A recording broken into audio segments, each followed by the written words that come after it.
आइए स्टूडेंट, आज की इस वीडियो में हम लोग क्लास 10 के दो चर वाले रेखीय समीकरण का सवाल का अध्ययन करेंगे। देखिए, यह स्टूडेंट 2020 के एग्जाम में पूछा हुआ है। यह सवाल 2020 के एग्जाम में पूछा हुआ है। देखिए क्वेश्चन क्या है, समीकरण लिखा है 2x प्लस 5y बराबर 1 और 2x प्लस 3y बराबर 3 को वर्ग गुणन विधि से हल करना है। देखिए हर साल एग्जाम में 2 नंबर का पूछ देता है वर्ग गुणन सूत्र से, मतलब वर्ग गुणन का सूत्र आपको याद होना चाहिए। यदि जिस स्टूडेंट को वर्ग गुणन सूत्र याद हो गया, समझो उसका 2 नंबर हो गया। तो देखिए इसको हल कैसे करेंगे।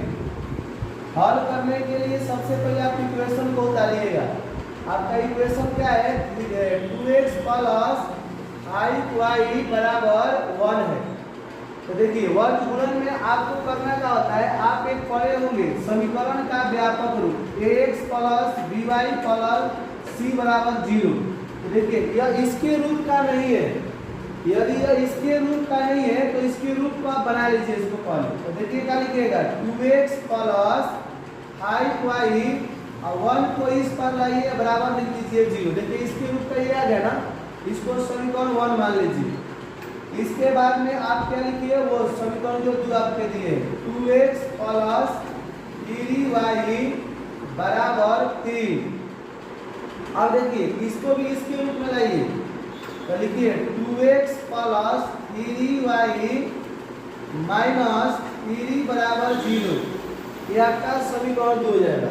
कोई भी अगर समीकरण दिया हो बराबर के उस पर अगर 0 ना किया रहे तो आप कर लीजिए। और तब इसको आप क्या मानिएगा, देखिए समीकरण 1 से a1 कितना है 2। फिर इसके बाद है b1 कितना है 5।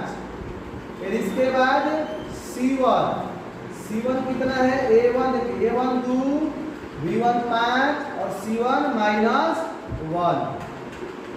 इसके बाद आप a2 निकालिए, a2 समीकरण 2 से निकलेगा, ये आपका 2 हो जाएगा। इसके बाद ये b2 देखिए, b2 आपका क्या हो जाएगा 3 हो जाएगा। c2 देखिए, c2 आपका क्या हो जाएगा 3 हो जाएगा। देखिए सबसे पहले जो समीकरण दिया होगा आप उसको क्या कर लीजिएगा कि समीकरण को बराबर के उस पर 0 करके a1 b1 c1 a2 b2 c2 चुन लीजिएगा। अब आपको क्या करना है, वर्ग गुणन सूत्र से। कौन से सूत्र लगाना है, वर्ग गुणन सूत्र से। क्वेश्चन में देखो बोला है कौन से विधि से बनाना है, तो वर्ग गुणन। ठीक है, वर्ग गुणन सूत्र से।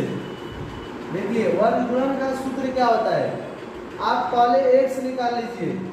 आप x निकालिएगा, फिर इसके बाद क्या निकालिएगा, y निकालिएगा। तो देखिए x निकालने के लिए सूत्र क्या होता है, देखिए सूत्र आपको ट्रिक के माध्यम से याद करवाते हैं, TRIC के। इसके ट्रिक के माध्यम से सूत्र कैसे याद रहेगा, क्या लिखिएगा BC, फिर क्या लिखिएगा BC, और इसके बट्टा में क्या लिखिएगा AB माइनस AB। देखिए यहाँ क्या लिखिएगा 12 21, नीचे भी क्या लिखिएगा 12 21। देखिए आपका सूत्र हो गया। देखिए क्या बताएं कि BC लिखिए माइनस फिर BC लिखिए और नीचे का लिखिए AB लिखिए और माइनस AB लिखिए।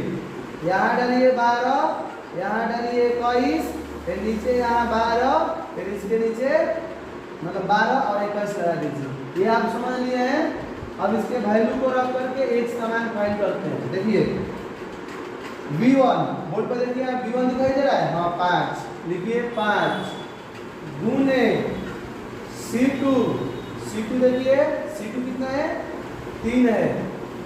फिर माइनस लगाइए, फिर लिखिएगा b2 देखिए यहाँ पर 3 है। फिर गुना, इसके बाद c1 बोर्ड पर देखिए c1 का मान -1 है।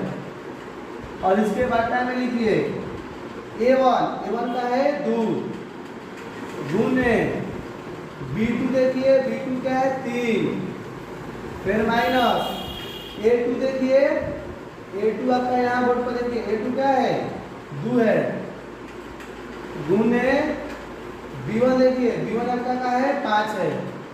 अब आपको मल्टीप्लाई कर देना है।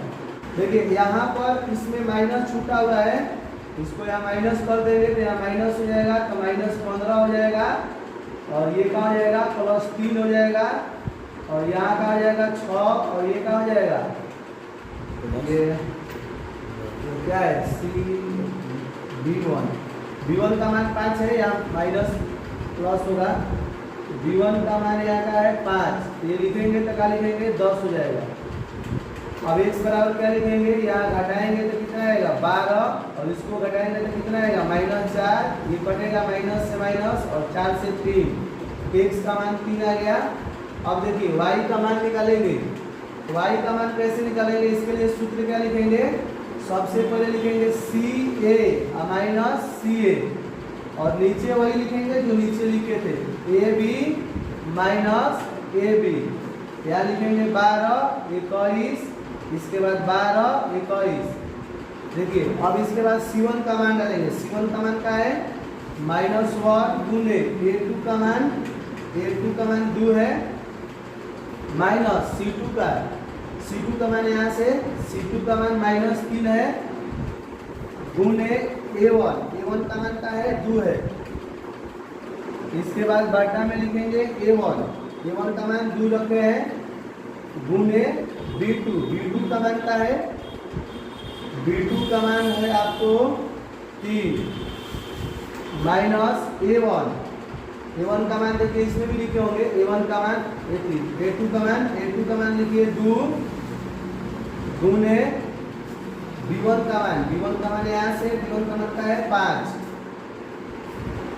हो जाएगा। इसके बाद में एक लाइन बच गया है, माइनस यहाँ लिख दीजिए, क्या लिखिएगा -2 लिखिएगा और देखिए ये माइनस कीजिएगा तो क्या हो जाएगा +6 हो जाएगा और यहाँ का होगा 6 होगा और ये घटाइए, ये गुना कीजिएगा तो क्या होगा 10 होगा। y बराबर इसको घटाइए, घटाएंगे तो क्या होगा 4 और नीचे का होगा -4 से 4 कट जाएगा और y का मान क्या हो जाएगा -1। अंत में क्या लिख दीजिए और क्या लिख दीजिएगा x का मान 3 और y का मान -1, यही आपका आंसर है।